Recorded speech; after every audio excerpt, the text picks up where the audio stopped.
There is a difference between being strong and appearing strong. Many men learn how to look confident.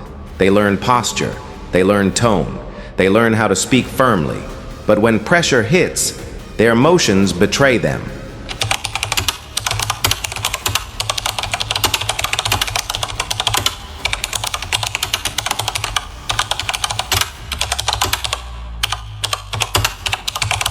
One insult, one rejection, one moment of disrespect, and suddenly the mask slips. Because emotional power is not a performance. It's control under pressure. It's who you are when your ego is tested. It's who you are when someone tries to provoke you. It's who you are when life doesn't go your way. Most people believe power is loud. It's not. Power is calm. And calmness in chaos is a weapon. This is not about becoming cold. It's about becoming centered. This is not about suppressing emotion. It's about commanding it. And if you truly understand these 5 laws, you will not just look strong. You will become unshakable. Power begins with the pause. Reaction is instinct. Control is discipline. When someone disrespects you, your nervous system activates instantly. Your heart rate rises. Your breathing shifts. Your ego prepares to defend itself. That reaction feels justified. It feels powerful. But it is predictable. And predictable men are controllable men. Anyone can push a button. Very few can resist pressing one. The pause is everything. The pause between stimulus and response is where power lives. When someone challenges you, pause. When someone insults you, pause. When someone tries to provoke you, pause. Because in that pause, you regain choice. Emotion says, react now. Power says, decide. Non-reactivity is not weakness. It's control of your nervous system. It tells people something dangerous. You cannot move me. And once people realize they cannot provoke you, they stop trying. Most arguments exist because both sides react. Remove your reaction, and conflict dies. Remember this. If someone can control your emotional response, they control your behavior. And if they control your behavior, they control you. Non-reactivity is freedom. Approval is a hidden addiction. Most people live for approval. They say they don't, but watch their behavior. They check views, they check likes, they replay conversations in their head. They wonder what others think. Approval feels like safety. Rejection feels like threat. So they adapt themselves to fit the crowd. They soften their opinions. They over-explain themselves. They seek reassurance. This is emotional dependency. And dependency destroys power. When your self-worth depends on other people's reactions, you are constantly negotiating your identity. True emotional power begins when validation becomes internal. You don't need applause to move forward. You don't need everyone to understand your decisions. You don't need universal approval to feel confident. You approve of yourself. That does not mean arrogance. It means alignment. Your actions match your values. Your words match your standards. Your discipline matches your ambition. When you validate yourself internally, rejection loses its sting. Criticism loses its weight. Silence from others no longer feels threatening. And something interesting happens. The less you seek approval, the more people respect you. Because independence is rare, and rare behavior signals strength. Care deeply. Attach lightly. Detachment is misunderstood. People think it means not caring. It doesn't. It means caring without losing control. Attachment creates fear. Fear of loss. Fear of rejection. Fear of being replaced. And fear creates emotional instability. When you are too attached, you overthink. You chase reassurance. You interpret neutral behavior as threat. You react impulsively. Detachment removes desperation. It gives you perspective.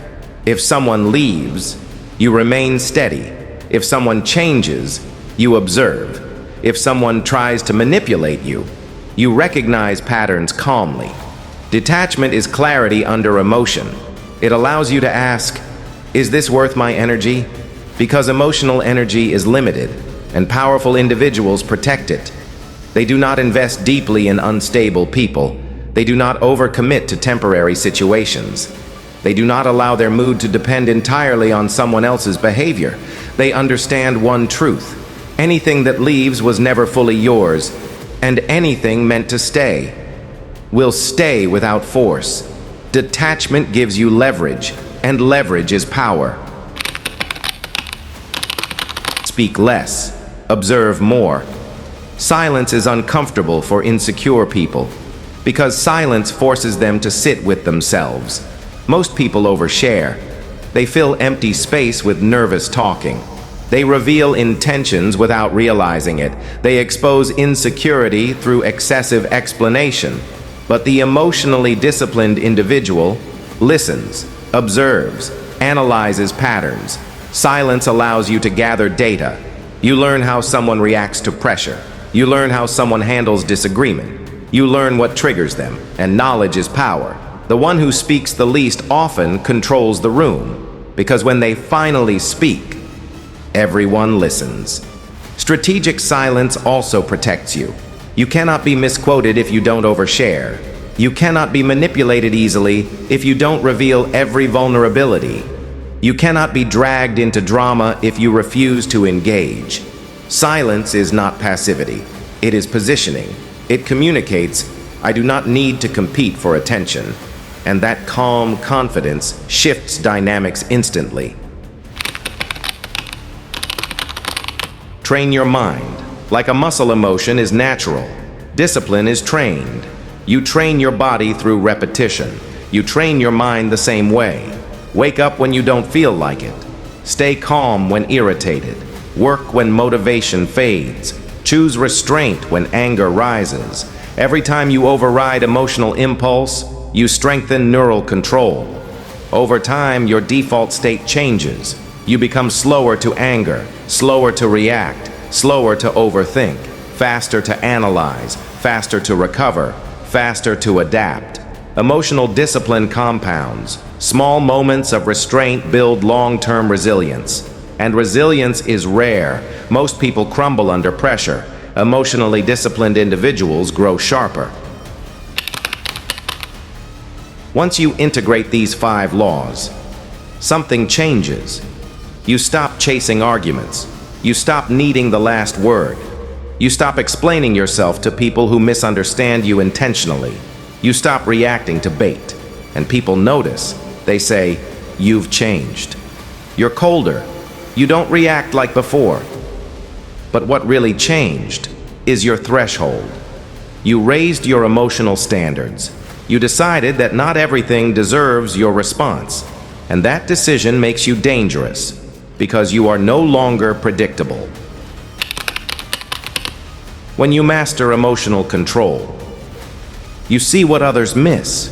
You see insecurity behind aggression. You see manipulation behind charm. You see desperation behind arrogance. Because you are not blinded by your own reaction. Calmness gives you vision, and vision gives you advantage. Most people are fighting emotional battles internally.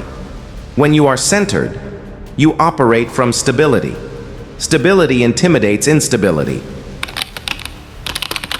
In a world addicted to outrage, be composed. In a world addicted to validation, be self-approved. In a world addicted to drama, be disciplined. Emotional power is not loud. It does not beg for attention. It does not announce itself. It simply exists. And once you develop it, very few people can move you. Very few situations can shake you. Very few words can wound you. Because your power is no longer external. It is internal. And internal power cannot be taken, only surrendered.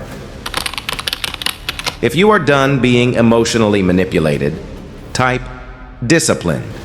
Part 3 will expose the psychological triggers people use to control you and how to neutralize them instantly. Subscribe, because we're not just building confidence, we're building control.